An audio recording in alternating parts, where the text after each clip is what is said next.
Hey guys, আজ আমি explain করব স্কুইড গেম সিরিজের সিজন 1 এর 7 নম্বর পর্ব।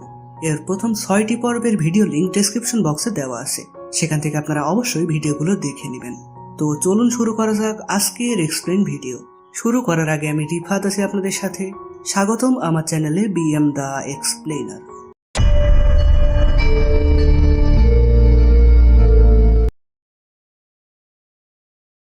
আগের পর্বে আমরা দেখেছিলাম জুনহোকে খুঁজে না পাওয়ায় চতুর্থ গেম শুরু করা হয়, যেখানে নিজেদের সিলেক্ট করা পার্টনারের সাথে গেম খেলতে বলা হয়।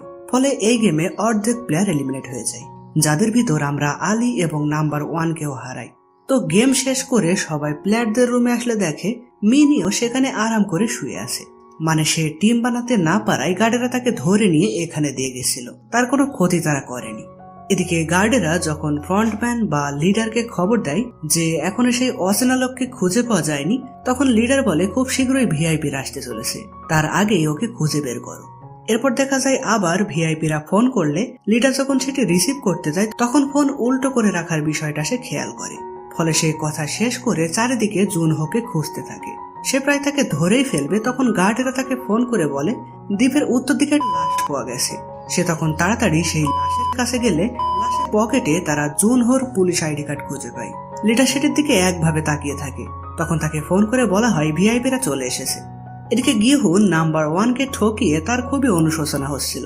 সাংু তখন তাকে বলে উনি বৃদ্ধ ছিলেন, ওনার জন্য কষ্ট পেও না, তার থেকে ওই লোকটাকে দেখো, সে তার ওয়াইফের সাথে টিম বানিয়েছিল, এখন তাকে সে হারিয়ে ফেলেছে। লোকটি তার ওয়াইফের জন্য একদম পুরো ভেঙে পড়ে। তো অন্যদিকে ভিআইপিরা এসে উপস্থিত হয়। লিডার তখন অন্যরকম মাস্ক পরা একজনকে এসে ভিআইপিদের আসার কথাটা জানায়। মানে এই লোকটাই তাদের সবার লিডার, আর তার নির্দেশ মতোই সে ফ্রন্টম্যানের দায়িত্ব পালন করছে। তো ভিআইপিরা পরবর্তী গেমটি নিজেদের চোখেই দেখবে বলে জানায়। লিডার তাদের কথা মতন গেম দেখার জন্য সব রকম আয়োজন করে। এখানে ভিআইপিদের খাবার পরিবেশনের জন্য যে সকল গার্ডেরা নিয়োজিত ছিল তাদের একজনকে জুনহো মাথায় বন্দুক রেখে তার পোশাকটি সে নিজে পরে নেয় এবং খাবার নিয়ে যাওয়া বাকি গার্ডদের সাথে সে মিশে যায়।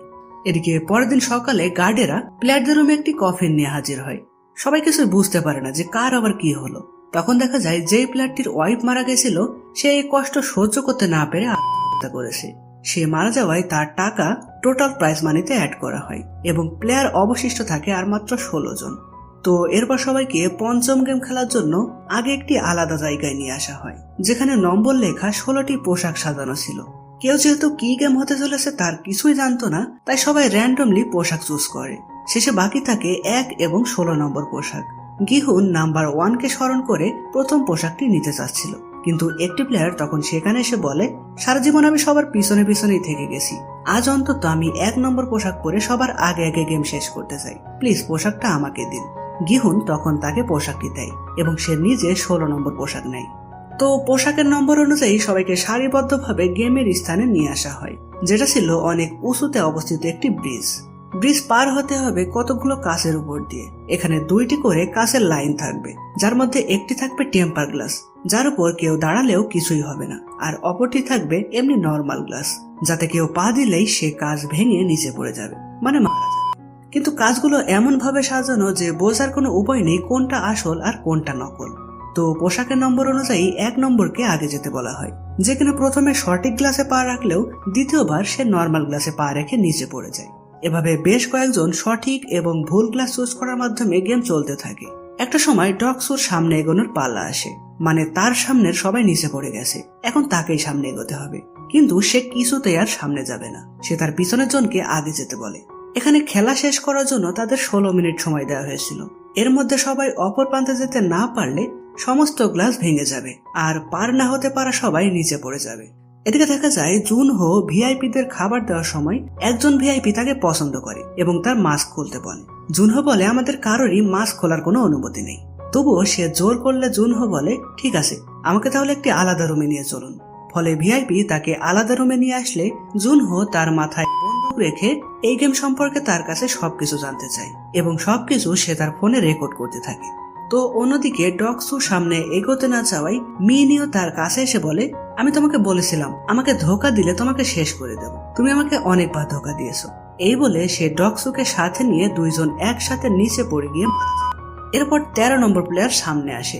সে ভালোভাবে গ্লাসগুলো দেখতে থাকে এবং জানায়, আমি 30 বছর ধরে গ্লাস ফ্যাক্টরিতে কাজ করছি, তাই কোনটা টেম্পার গ্লাস আর কোনটা নর্মাল গ্লাস আমি চিনতে পারবো। আর সত্যি সে বেশ কয়েকটি সঠিক গ্লাসে পা দেয়। তার এমন কাজ দেখে ফ্রন্টম্যান সেখানকার আলো কমিয়ে দেয় যেন সে গ্লাসের পার্থক্য দেখতে না পারে। আলো কমে যাওয়ায় সে পার্থক্য দেখতে না পারলেও সে কিছু একটা চায়, যেন শব্দ শুনে সে পার্থক্য বুঝতে পারে। গিহুনের তখন নাম্বার 1 এর দেওয়া সেই মার্বেলের কথা মনে পড়ে, যেটা তার পকেটেই ছিল। প্লেয়ারটি তখন সেটি একটি গ্লাসের দিকে ছুঁড়ে সেটি শব্দ শোনে এবং বলে, আরেকটি কিছু দাও যাতে অপর গ্লাসের শব্দ আমি শুনতে পারি। কিন্তু তাদের কাছে আর কোনো কিছুই ছিল না। সাংউ তখন তার কাছে এসে তাকে ধাক্কা দিয়ে নর্মাল গ্লাসের উপর ফেলে দিয়ে তাকে নিচে ফেলে দেয়। এখানে একটা কথা আপনাদের বলা হয়নি, সেটি হলো এই গ্লাসটি ছিল সর্বশেষ গ্লাস এবং লোকটি পড়ে যাওয়ার পর প্লেয়ার বেঁচে ছিল আর মাত্র 3 জন, অর্থাৎ গিহুন, সাংউ এবং সেবিয়ক। তো সময় যখন মাত্র কয়েক সেকেন্ড বাকি, তখন তারা ব্রিজের অপর পাশে পৌঁছে যায়। তারা পৌঁছানোর পর সমস্ত গ্লাসগুলো ব্লাস্ট করে ভেঙে দেওয়া হয়। এখানে সেই ভাঙা কাঁচের একটি টুকরো সেবিয়কের পেটে গেঁথে যায়। এদিকে ভিআইপি কে এখনো ফিরে আসতে না দেখে ফ্রন্টম্যান তার রুমে খোঁজ নিতে বলে। খোঁজ নিয়ে দেখা যায় ভিআইপি অজ্ঞান হয়ে রুমে পড়ে আছে। ফ্রন্টম্যান তখন তার নিজের রুমে ঢোকার যে গোপন সুড়ঙ্গ আছে সেদিকে খেয়াল করলে সে দেখে জুনহো সেদিক দিয়ে পালাচ্ছে। সে তখন তাকে ধরতে যাওয়ার আগেই জুনহো সেখান থেকে একটি সুইমিং স্যুট পরে সমুদ্রে সাঁতার কেটে পালাতে থাকে। ফ্রন্টম্যান তখন সেই স্যুটে থাকা ট্রাকার দেখে জুনহোর পিছু করতে থাকে। তো জুনহো কি পালিয়ে যেতে পারবে নাকি ফ্রন্টম্যান তাকে ধরে ফেলবে?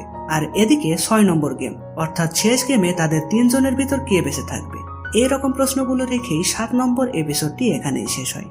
তো গাইস, কেমন লাগলো আজকের এপিসোডটি কমেন্ট করে জানাবেন। আর পরবর্তী এপিসোডে কি কি হতে চলেছে সেটা জানতে আমাদের চ্যানেলটি সাবস্ক্রাইব করে আমাদের সাথেই থাকবেন। তো দেখা হচ্ছে পরের ভিডিওতে। ততদিন পর্যন্ত ভালো থাকবেন, সুস্থ থাকবেন। Bye bye.